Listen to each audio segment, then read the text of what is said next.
after comparing all four companies, our group will be recommends ANT Agro Central Tech as our best companies for GIS Green Road solution. So let's look at why ANT is the best choice. First, ANT has built a strong relationship with the farmers, cooperative, and also the local distributor. This shows that the partnerships can be help the ANT to understand the local farmers' needs and also make it easier for them to accept the new technologies.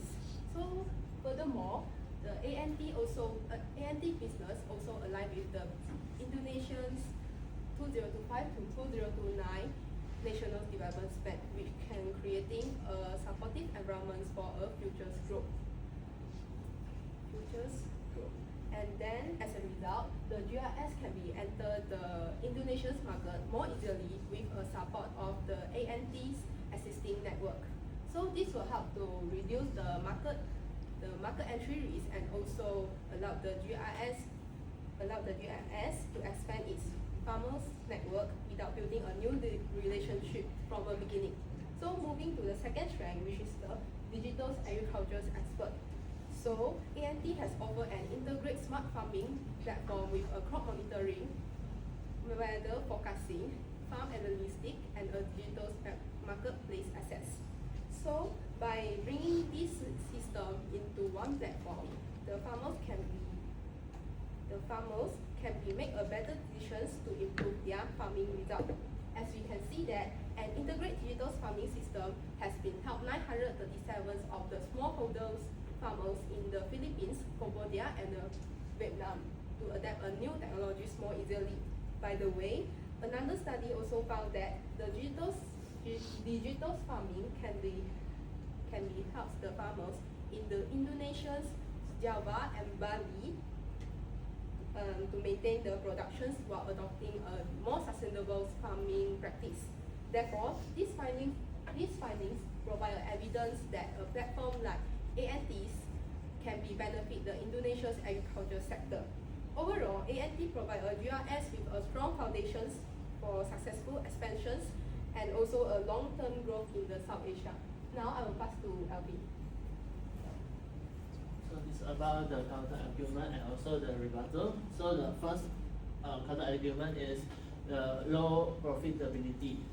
So why it costs low profitability? Because of the company is more investment in the technology investment and also for the marketing expansion. So that's about for them to investment in future to create the long-term competitive conditions that can use in future. And for the next is about the limited management experience.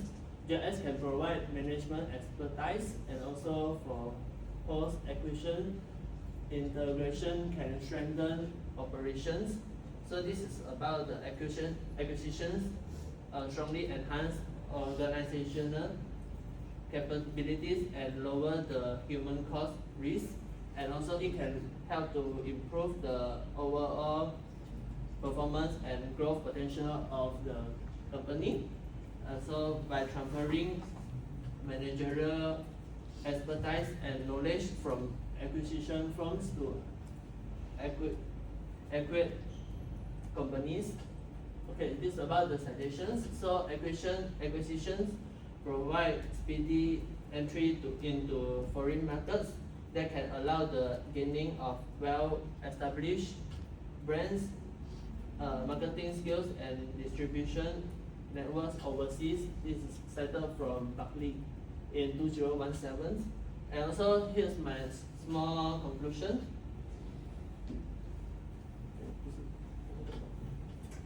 Okay, so although we have two counter argument about the low profitability and also for the limited management experience, but that's not truly influence in long-term future, and also it can present a substantial long-term growth opportunities.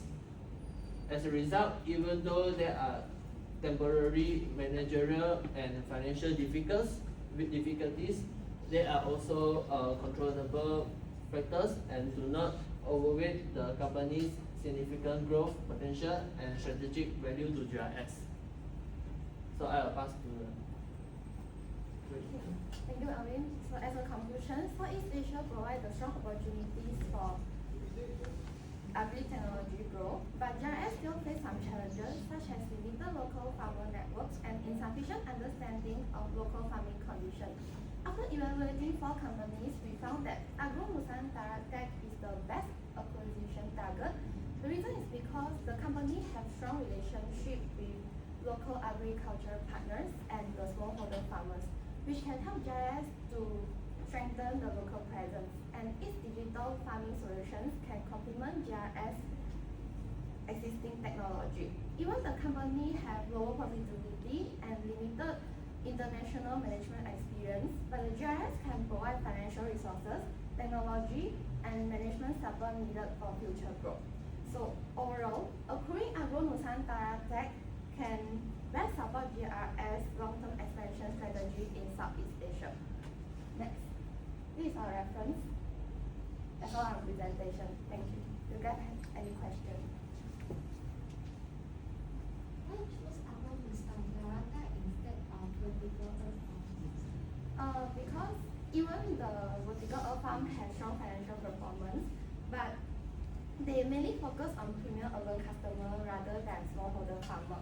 So this does not help the GRS to build a relationship with the local farmer, does not fit their strategic needs. So I have another question. Your recommendation depends on ANT's strong relationships with local farmers. So after the acquisition, how can GRS ensure that farmers will continue working with the company? So for the GRS, they cannot be guaranteed that all of the farmers will be stay, but because they have their own freedoms to choose who will be work with them. And then however if let's say the ANTs also have a long term growth with the farmers and having a trust with them. If the GRS can continue providing a reliable support and also avoid some major change, this will be so the farmers will be more likely to stay with them. Yeah, that's all for me. Okay, thank you very much.